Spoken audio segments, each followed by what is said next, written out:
오늘 아침 저에게 주신 은혜의 말씀은 빌립보서 3장 12절부터 16절까지의 말씀입니다. 빌립보서 3장 12절부터 16절까지의 말씀을 봉독해 드립니다. 성령으로 기록된 하나님의 말씀을 봉독해 드립니다. 내가 이미 얻었다 함도 아니요 온전히 이루었다 함도 아니라 오직 내가 그리스도 예수께 잡힌 바 된 그것을 잡으려고 쫓아가노라. 형제들아, 나는 아직 내가 잡은 줄로 여기지 아니하고 오직 한 일, 즉 뒤에 있는 것은 잊어버리고 앞에 있는 것을 잡으려고 표대를 향하여 그리스도 예수 안에서 하나님이 위에서 부르신 부름의 상을 위하여 쫓아가노라. 그러므로 누구든지 우리 온전히 이룬 자들은 이렇게 생각할지니 만일 무슨 일에 너희가 달리 생각하면 하나님이 이것도 너희에게 나타내시리라. 오직 우리가 어디까지 이르렀든지 그대로 행할 것이라. 아멘. 하나님의 말씀이었습니다. Good morning. 좋은 아침입니다. 참 덥다라고 하는 말밖에 안 나옵니다. 덥다. 참 덥습니다. 자, 우리도 한번 하죠. 또 우리가 양손을 가슴에 얹고 우리가 두 번 외쳐봅니다. 나는 하나님의 특별한 사랑을 받은 사람이다. 두 번 하겠습니다. 나는 하나님의 특별한 사랑을 받은 사람이다. 나는 하나님의 특별한 사랑을 받은 사람이다. 믿습니까, 여러분? 우리가 또 한번 같이 외쳐보죠. 하나님을 기쁘시게, 사람을 행복하게. 그렇습니다. 지난 금요일 날은 제가 참 미련해서 허리를 다쳐서 예배를 드리지 못했습니다. 하여튼 여러분 계속해서 기도를 해주시기를 바랍니다. 오늘은 표대를 향하여 라고 하는 제목으로 말씀을 나누려고 합니다. 어느 날 장사꾼들이 큰 바다를 항해하게 되었다고 합니다. 바다로 나가면서 반드시 훌륭한 길잡이가 있어야 하기 때문에 정말 돈을 많이 주고 가장 길을 잘하는, 바닷길을 잘 아는 길잡이를 하나 구했습니다. 그리고 이제 큰 무역도 하고 이제 정말 만선이 돼서 돌아올 것들을 기대하면서 가는데 풍랑이 왔습니다. 어찌할 바를 모르는 거죠. 바다 한복판이었는데 심한 파도가 일었습니다. 도저히 뭘 해도 안 되는 것이에요. 그러니까 사람들이 이렇게 얘기하기 시작했습니다. 사람을 죽여서 천신에게 바쳐야만 이 파도가 잠잠해진다. 문제는 누구를 던질 것이냐, 누구를 던질 것이냐. 그래서 이제 장사꾼들이 쭉 회의를 했습니다. 그러니까 이 배를 항해하는 함장은 죽일 수 없죠. 사공들은 죽일 수가 없습니다. 그래서 장사꾼들이 모여서 이제 이야기를 하는 겁니다. 그러면서 각자 자기들의 살기 위해서 변명을 늘어놓습니다. 나에겐 처자식이 있네. 섬겨야 될, 잘 봉양을 해야 노모가 있다는 건 잘 알고 있지 않나? 나는 안 되네. 자네는 어떠나? 난 이제 갓난 아들이 있네. 그 아이를 살려야 되는, 내가 키워야 되는 그런 의무가 있다네. 그래서 속 이야기를 합니다. 결론이 안 나와요. 그러다가 이렇게 얘기했습니다. 우리는 서로 아는 처지 아닌가. 그러지 말고 길잡이를 던지자. 길잡이. 길잡이는 아무 변명도 없이, 변명도 못하고 잡혀서 바다에 던져졌습니다. 그를 제물로 써서 던졌어요. 그러니까 길잡이를 바다에 던지니까 바다가 그들의 말대로 천신에게 주고 나니까 바다가 잔잔해졌습니다. 역시 천신에겐 제물을 바쳐야 돼 라고 하고 지나갔는데요. 그런데 길잡이를 죽인 그들은 얼마 안 가서 길을 헤매고 말았습니다.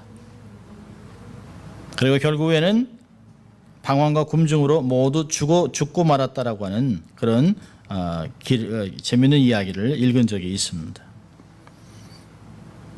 여러분, 영적으로도 마찬가지예요. 우리가 영적인 길잡이 대신, 우리 길잡이 대신 예수 그리스도 없이 방향을 올바로 잡고 인생을 올바로 살아갈 수 없다라고 하는 것입니다. 여러분, 시작이 반이다라고 하는 말도 있잖아요. 그러나 시작만으로는 되지 않습니다. 정말 중요한 것은 결과는 하나님이 하시는 것이에요. 정말 중요한 것은 시작과 함께 바른 표대를 통해서 바른 과정이 중요한 것이죠. 과정이 얼마나 중요한지 몰라요. 그러니까 표대를 딱 정했다면 표대를 바꾸면 안 됩니다. 표대를 향해서 내가 힘들고 어렵더라도 과정을 잘 바르게 선택하고 지내가야 되는 것이죠. 오늘 사도 바울은 마치 믿음을 달려가는 경주자에 비교하고 있습니다. 이게 자주 쓰는 내용인데요. 그 당시에 로마 사람들이 많은 경기를 관람을 했기 때문에 달리는 자, 복싱하는 자, 레슬링하는 자 이런 내용들이 굉장히 사도 바울의 서신에서는 많이 나오고 있습니다. 오늘은 달려가는 경주자에 비교하고 있습니다. 그러면서 인생을 이야기하면서 오늘 경주에서 이길 수 있는 사람, 어떠한 삶을 살아야 되는가 세 가지를 자세를 가르쳐주고 있습니다. 첫째를 보면 뒤에 있는 것은 잊어버려라. 또 앞에 있는 것을 보고 달려라. 세 번째는 상급을 기대해라 라고 하는 이야기들을 하고 있는 것을 볼 수 있습니다. 그러니까 경주에서 승리하기 위해서 우리 모든 사람들이 가져야 할 세 가지 자세를 사도 바울은 12절, 13절, 14절 안에 자세히 기록한 것을 볼 수 있습니다. 자, 첫째는 뭘까요? 뒤에 있는 것을 잊어버리라고 하는 건 뭘까요? 첫째는 과거에 얽매이지 말라는 것입니다.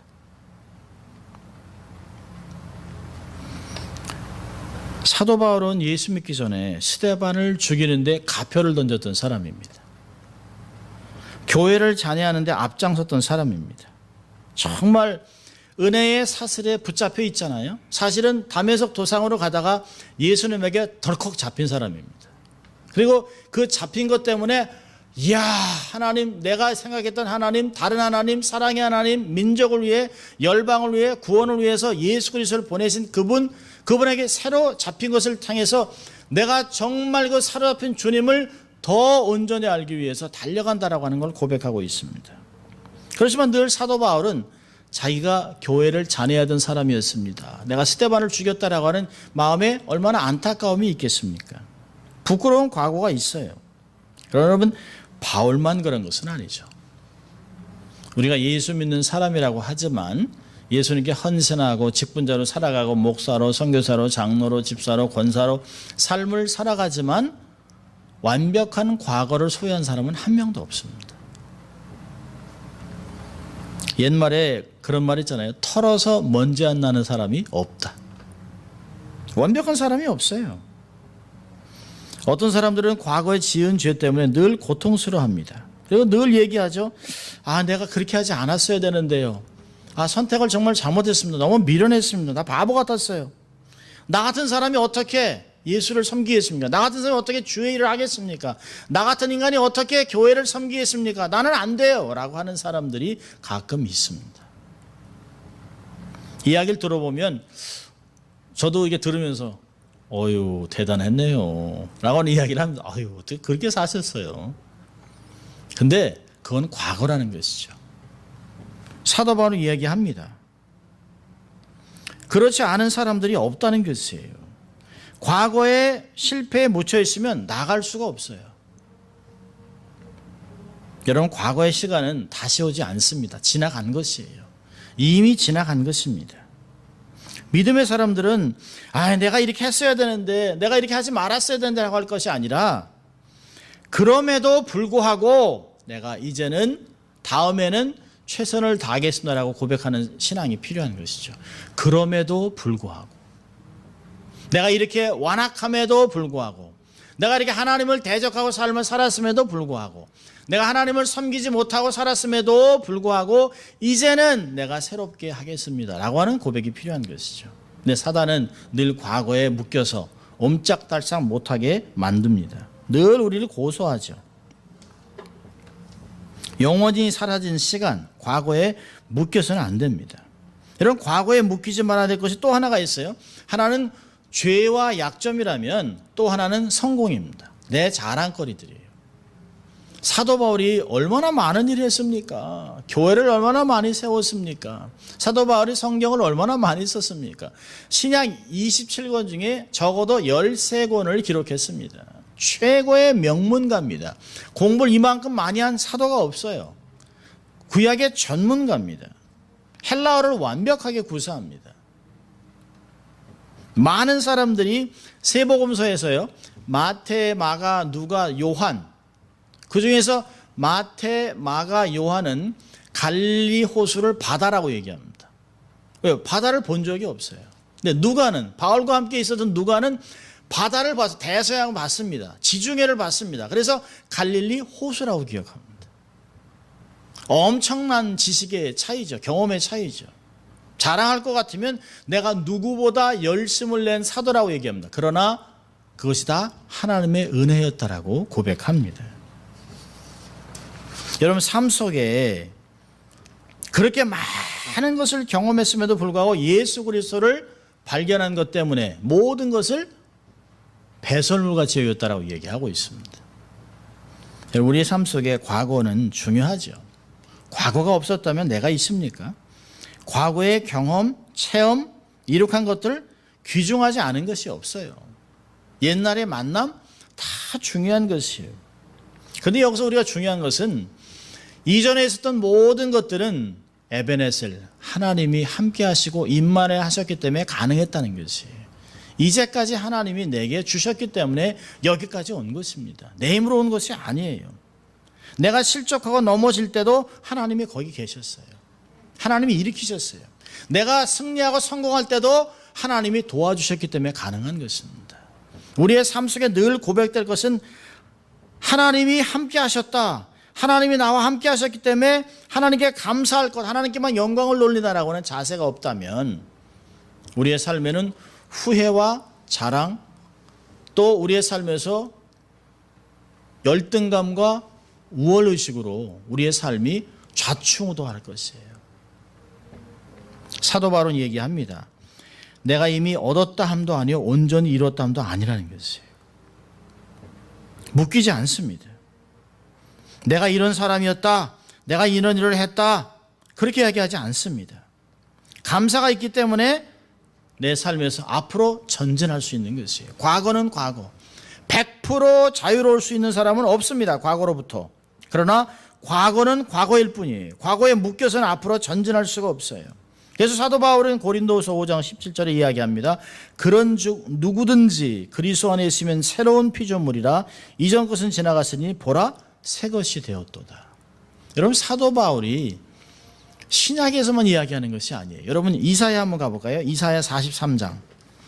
구약의 전문가인 사도 바울은 구약에 있는 말씀을 떠오르는 것이에요. 이사야 43장 18절 19절입니다.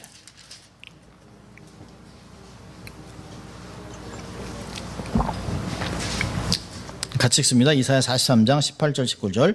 너희는 이전 일을 기억하지 말라. 옛적 일을 생각하지 말라. 보라 내가 새 일을 행하리니 이제 나타낼 것이라. 너희가 그것을 알지 못하느냐? 정령이 내가 광야의 길과 사막에 강을 내리니. 그렇죠.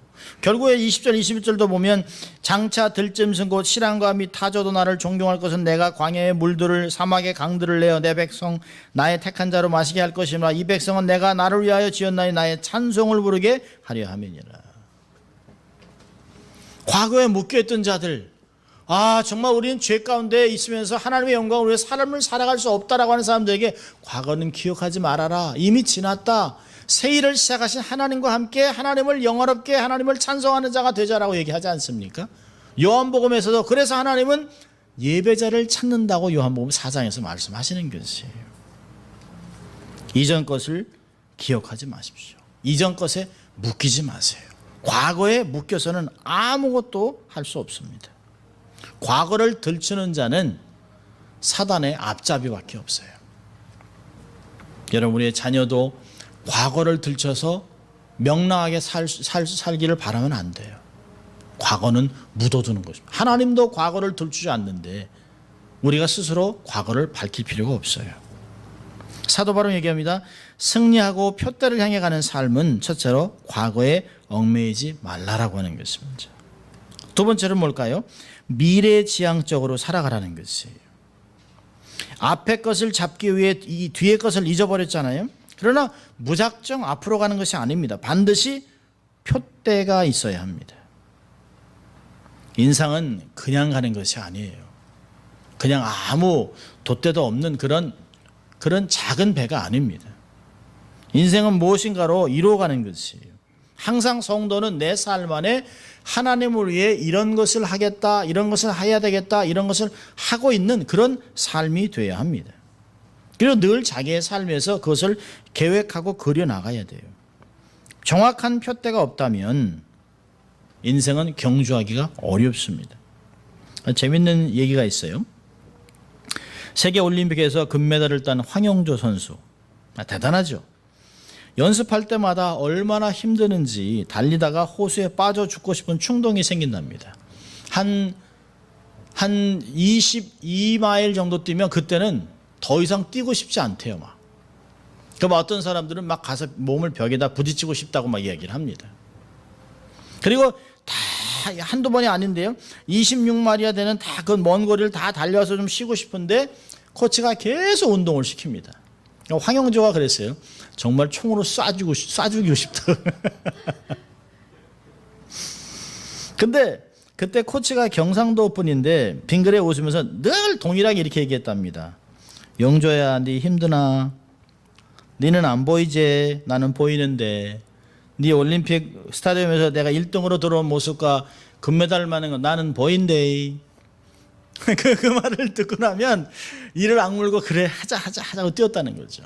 그러니까 이 옆에 있는 코치가 늘 황영주한테 열심히 해라 이렇게 쪼는 것이 아니라 금메달이 있다, 저기 있다 계속 보여줬다는 거죠. 한국의 금메달이 아니라 전 세계에서 최고로 잘하는 올림픽의 금메달, 거기에 네가 설 것이라는 걸 계속 가르쳤다는 것이에요. 그 자기는 오토바이 타고 가면서 나는 보인대. 그럴 때마다 황영조는 입술을 깨물고 아픔과 힘든 고통과 쓰라림을 잊었다고 얘기합니다. 그래서 그가 1등 선수가 된 것이에요. 정확한 것, 변하지 않는 것입니다. 여러분 신앙생활도 확실한 표대를 가지고 있어야 돼요. 어영부영 살아가는 사람은 주의 일을 할 수가 없습니다. 뉴욕에서 어떤 그 심리학자가 1,500명의 환자들을 상담을 했습니다. 여기도 아프다 그러고 저기도 아프다 그러고 마음도 아프다 그러고 다 이렇게 하는데요. 그 사람들의 공통점이 있는데요. 89%가 삶의 목표가 없다는 거예요. 뭘 해야 될지 모른다는 거예요. 그러니까 사람들이 좌절하고 낙심하고 모든 삶을 포기하는 사람이 굉장히 많았다는 거죠. 여러분 일반적인 삶도 그렇습니다. 주를 위해 살아가는 사람이라면 정확한 목표가 하나 있어야 돼요. 그런데 중요한 것은 그 목표가 시대를 가면서 바뀌면 안 돼요. 환경에 의해서 또 상황에 의해서 목표가 바뀌면 안 됩니다. 그런 목표는 온전하지 않습니다. 영원한 표대에 집중해야 됩니다. 히브리서 13장 8절에 얘기합니다. 예수 그리스도는 어제나 오늘이나 영원토록 동일하시니라. 오직 예수 그리스도, 변하지 않는 예수 그리스도만이 우리의 인생의 목표입니다.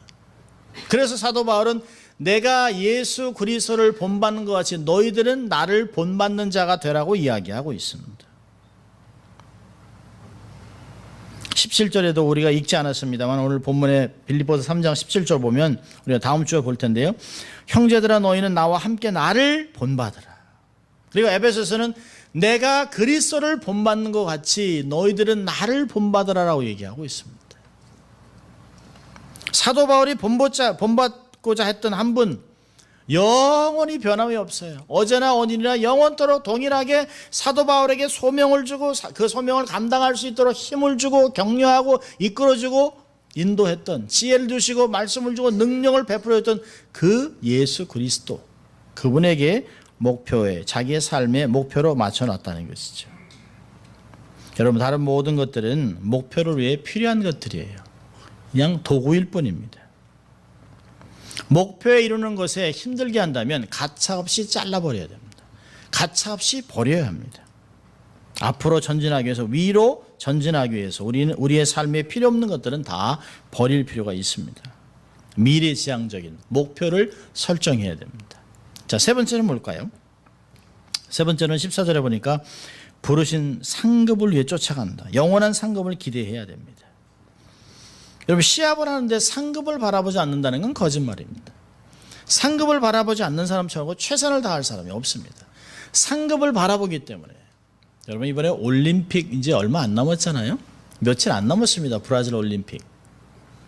그 올림픽의 금메달 그 가치는 별로 되지 않는답니다. 이게 도금을 했기 때문에 금메달 하나는 거의 한 70만 원 정도밖에 안 된대요. 근데 금메달을 따면 주어지는 돈이 엄청나게 많습니다. 제일 많은 게 골프 선수입니다. 골프 선수. 골프 선수가 금메달을 따면 4억 3천만 원을 받습니다. 유도 선수는 5천만 원 받습니다. 배구 선수는 그 팀이 5억을 받습니다. 그리고 플러스 알파가 많아요. 그리고 나서 뭐 광고를 찍을 수도 있고 또 좋은 곳으로 갈 수도 있고 평생 연금이 100만 원이 나옵니다. 아무것도 하지 않아도. 굉장한 것이죠. 그런 것이 없다면 누가 그렇게 금메달을 따려고 애를 쓰겠습니까? 금메달하고 은메달하고 차이는 굉장한 것이에요. 어떤 선수가 그러더라고요. 은메달은 따봐야 얻는 게 그때밖에 없다는 거죠. 금메달은 따면 평생 죽을 때까지 매월 100만 원씩 나와요. 매월 100만 원씩. 굉장한 것입니다.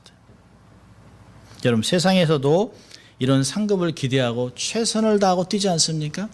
LA 마라톤에서 1등한 사람은 기본적으로 5만 불 플러스 자동차 4만 불짜리를 그냥 줘요. 여기저기서 얻는 거 보니까 29만 불을 받는다 그럽니다. 굉장한 것이죠. 당연히 비행기 표까지 다 주죠. 이디오피아 선수 같으면 비행기 1등석을 주고 데려옵니다. 그리고 제일 앞에서 뛰게 합니다. 그러한 상급이 있기 때문에 그렇습니다. 여러분 13절 그러잖아요. 표대를 향하여 그리스도 예수 안에서 하나님이 위에서 부르신 부름의 상을 위하여 달려간다. 어떤 사람들은 기독교가 너무 기복신앙 아니냐? 성경은 복을 이야기합니다. 예수 믿는 사람들이 이 땅에서도 복된 삶을 살라고 이야기해요. 여러분 무조건 가난해야 복 있는 것이 아니에요. 청빈해야 되겠죠. 그러나 부자가 되어도 하나님을 잘 섬긴다면 얼마나 좋겠습니까? 부자가 되어서 좋은 영향력을 갖고 많은 사람 1000명, 10,000명씩 먹일 수 있다면 얼마나 귀하고 아름답겠습니까? 성경의 모든 하나님의 사람들이 가난하지 않았어요? 부유한 자들도 많았었습니다. 그 부유를 어떻게 관리하느냐가 굉장히 중요했던 것이에요. 여러분 세상이 하나님 앞에 섰을 때 상급이 동일할까요? 아니요. 상급이 다릅니다. 구원은 모든 사람이 동일하게 믿음으로 받지만 하나님 앞에 서서의 상급은 자기가 일한 만큼 일한 대로 받게 되어 있는 것입니다. 주님께서 생명의 면류관을 다 주기로 약속하셨어요. 금면류관을 다 주지만 상급은 다른 것입니다. 하나님을 믿고 하나님 나라를 믿는 사람들의 고백, 내가 부르심의 상을 위하여 달려간다라고 하는 고백이 믿는 사람의 고백입니다. 의의 최후 승리를 믿는 사람이 고백이죠. 여러분 처음에 성공했지만 나중에 실패하면 그건 실패입니다. 오히려 처음에는 실패했지만 나중에 성공한 것이 그게 진정한 성공이에요. 처음에는 꼴찌로 달려서도 나중에 1등으로 들어오면 그 사람은 1등 되는 거예요. 1등으로 아무리 달려도 중간에 뚝 떨어지면 그건 꼴등 되는 것이에요. 아무 상급이 없어요. 그러니까 세상에서 성공했지만 하나님께 빈 인생은 껍데기 인생입니다. 그래서 우리는 부르신 부름의 상급을 바라면서 믿음으로 최선을 다해 달려가야 합니다. 과거 러시아의 수도인 그 페체부르크에 아케카키베이치라고 하는 노인이 살고 있었습니다. 사람들이 그 노인에게 영감님 당신의 소원이 평생 소원이 뭡니까? 그러면 늘 동일하게 얘기했답니다. 매번 이렇게 대답했습니다. 내 인생의 목표는 아주 고급 외투를 갖는 것입니다. 그래서 인생의 목표를 달성하기 위해서 평생 동안 열심히 모았어요. 그리고 마침내 80루블을 들여가지고 아주 좋은 외투를 샀습니다. 너무 기분이 좋고 인생 성공한 기분이 들어가서 그 옷을 다 입고 가다가 강도한테 만나서 그 외투를 뺏깁니다.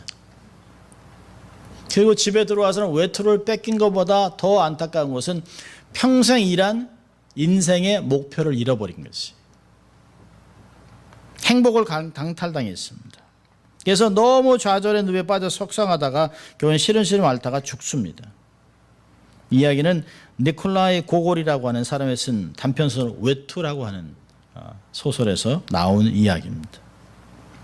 이 노인의 목표는 고급 외투였지만 우리는요, 좋은 집, 좋은 차, 좋은 아파트.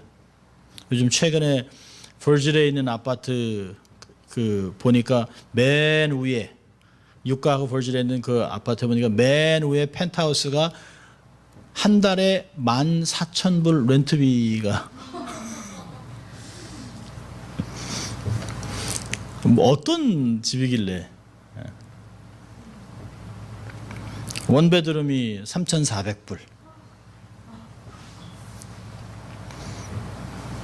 뭐 그런데 살려면 또 고급차를 타야겠죠? 또 고급 시계를 차야겠죠? 고급 와인을 마시겠죠? 고급 식당을 가겠죠? 그러기 위해서는 죽어라 일하겠죠?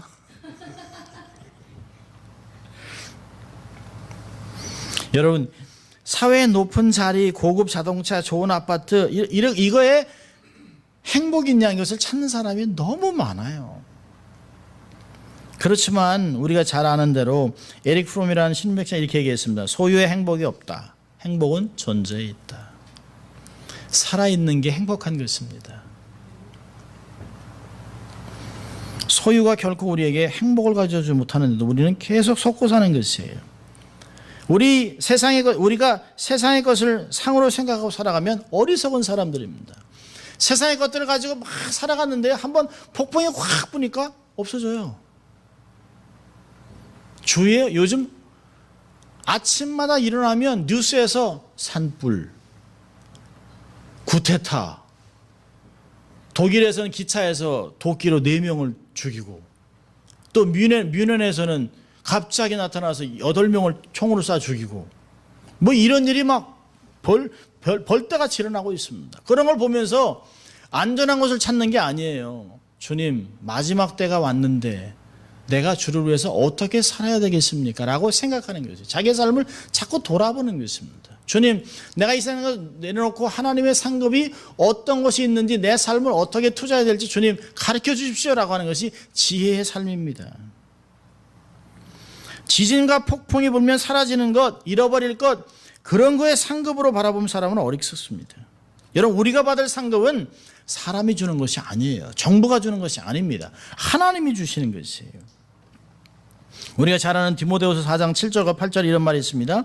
내가 선한 싸움을 싸우고 나의 달려갈 길을 마치고 믿음을 지켰으니 이제 후로는 나를 위하여 의의 면류관이 예비되었으므로 주 곧 의로운 재판장이 그날에 내게 주실 것이니 내게만 아니라 주의 나타나심을 사모하는 모든 자에게니라. 의로운 재판장, 하나님이 우리에게 주실 것이라는 것이에요. 히브리서 11장 6절은요. 믿음이 없이는 기쁘시게 못하나니 하나님께 나아간 자는 반드시 그가 계신 것과 또한 그가 자기를 찾는 자들에게 상 주시는 이심을 믿어야 할지니라. 믿음이 없이는 하나님의 상급을 받을 길이 없어요. 저절로 주어지는 것은 아무것도 없습니다. 그렇다면 일이 좀 잘 안 된다고 해서 낙심하지 마세요. 지나치게 낙심하지 마세요. 다시 올라갈 길이 있어요. 솟아날 구멍이 있어요. 진실한 마음으로 하나님께 나아가면 하나님이 삶을 바꿔주실 수 있습니다. 우리가 생각하니까 방법이 몇 가지 안 돼요. 서너 가지, 작게 해야 10가지, 그것도 안 될 수도 있어요. 10가지 기회가 있다면 많은 거죠. 그런데 하나님은 수도 없는 방법을 갖고 계세요.